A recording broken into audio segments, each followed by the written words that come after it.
चलो आज कांति पिठा बनैबा। कांति पिठा करने फास्ट गोटे गिना मुग नहीं कि ताकू टिके बतुरे देवे 4-5 घंटा तापर ताकू धोईकी ग्राइंडिंग करदेवे। कांति पिठा पई मुग ग्राइंडिंग होईची टिके गुड़ गोटे गिना लुण आउ गुजराती और टिके गोलमरीच पान मधुरी टिके गुंड होईकी सब तादरे पड़िबो। टिके पानी देवे अल्प पानी बेसी दवा दरकार नहीं।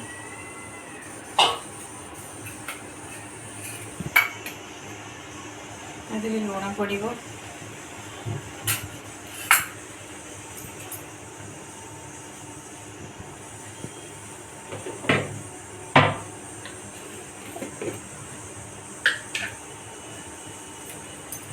गोटे चामच घी देवे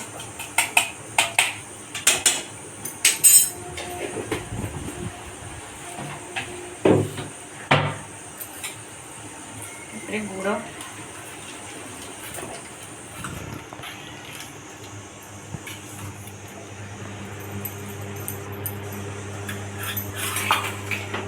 गुड़टा को टिके मेल्ट होगा को देवे।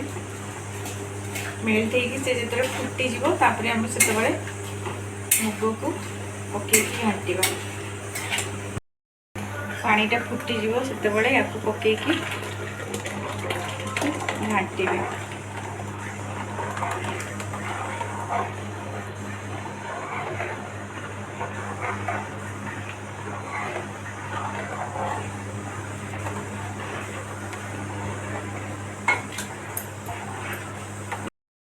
टिके सुजी भी आसांगे देजी बेसी देवेनी अल्प टिके देवे 2 चम्मच खंडे घाटी घाटी से आणटा मोटा हम से गुंडटा भी टिके पकईदे लास्ट बेल को कि बास्ना बढ़िया हम प्राय हो आसला थाली टिके घी मारिकी ढालदेवे।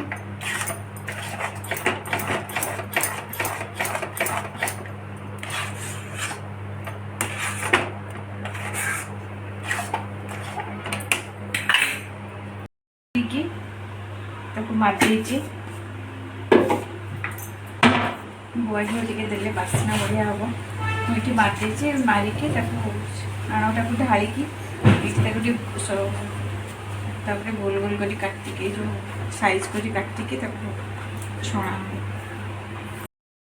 आमर कांति पिठार जंतुटा रेडी हो सारा। एबे आपको ढाली दबा से ये प्लेट डाकी ढालिकी खेल देकी टिके सुखी गला तापर पीस पीस कर काट देखो आपको एमती साइज करके पूरा खेल देवे।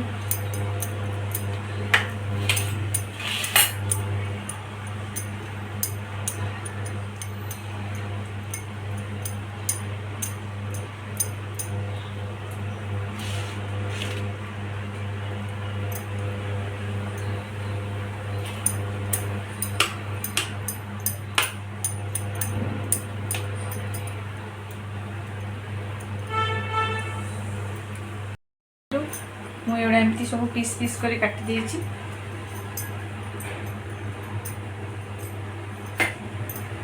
एबे चलतु छाणीबा स्टार्ट करिबा।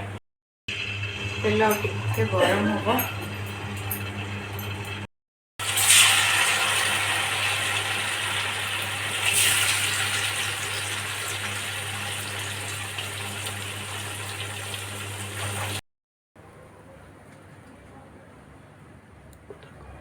बर्तमान आमर कांति पिठा रेडी हो गला।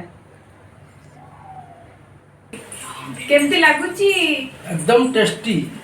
इतने भलो केमती कलो?